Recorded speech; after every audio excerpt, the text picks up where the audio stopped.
Alice Guy Blaché was one of the first filmmakers in history and the first woman to direct a narrative film.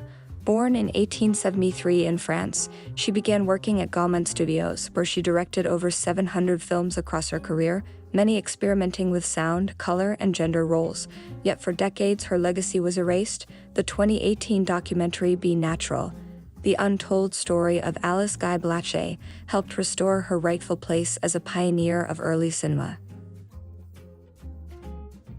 One of the most amusing sequences in the Consequences of Feminism shows a perfectly ordinary family at home. A working mother reading the paper, a stay-at-home father doing needlework, and their son sewing quietly. Nothing unusual here except the fact that the mother is played by a man and the father is played by a woman. The humor isn't in what they're doing, but in who's doing it. The domestic routine is exactly the same, it's just gender roles doing a little costume swap. Beyond its humor, The Consequences of Feminism reveals a much darker critique of gendered power dynamics.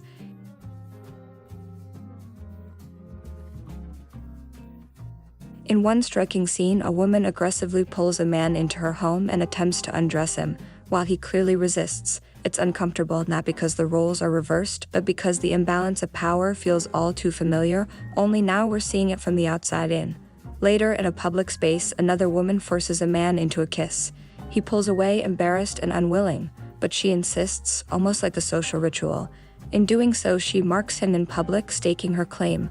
The role reversal makes visible what is often invisible, how sexual dominance and public control have been normalized when directed at women.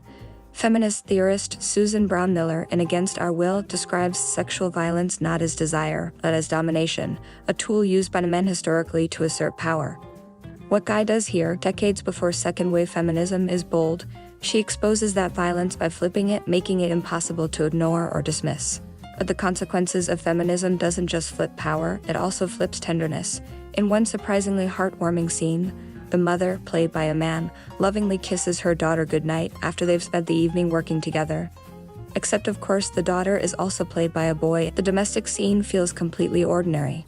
Guy shows us that the emotional labor women are expected to do is real and essential, no matter who's performing it. My favorite scene comes just after. A young man, playing the role of a shopgirl, gets ready to leave the hat shop to deliver a package. Before he steps out, he powders his nose delicately and drops something on the floor, almost like a superstitious ritual. His female colleagues, also played by men, immediately help him brushing his suit, fixing his appearance, giving him gentle encouragement. It's absurd and sweet at the same time, and it beautifully highlights the emotional support networks that women have always maintained, even in the smallest everyday gestures. One of the most striking moments in the film is when the mother and children, all played by male actors, meet friends in the street. They smile, greet each other warmly, and clearly belong to a shared social world. It's subtle but powerful. In a time when women were often excluded from public life, Guy imagines them as socially connected, emotionally aware, and deeply in tune with one another's lives. This everyday connection turns into a quiet act of resistance, a solidarity that stands in contrast to the absent fathers who spend all their time drinking, reading papers, and ignoring their families in gentlemen's clubs. It's not just a role reversal. It's a critique of a male-dominated public sphere and an affirmation that women have always built meaningful communities, even when excluded from formal power. As feminist film theorist Miriam Hansen suggests, early cinema could serve as a vernacular modernism, a space where new identities and alternative social realities were imagined. Alice Guy does just that. She gives voice and visibility to a collective female experience that had long been ignored.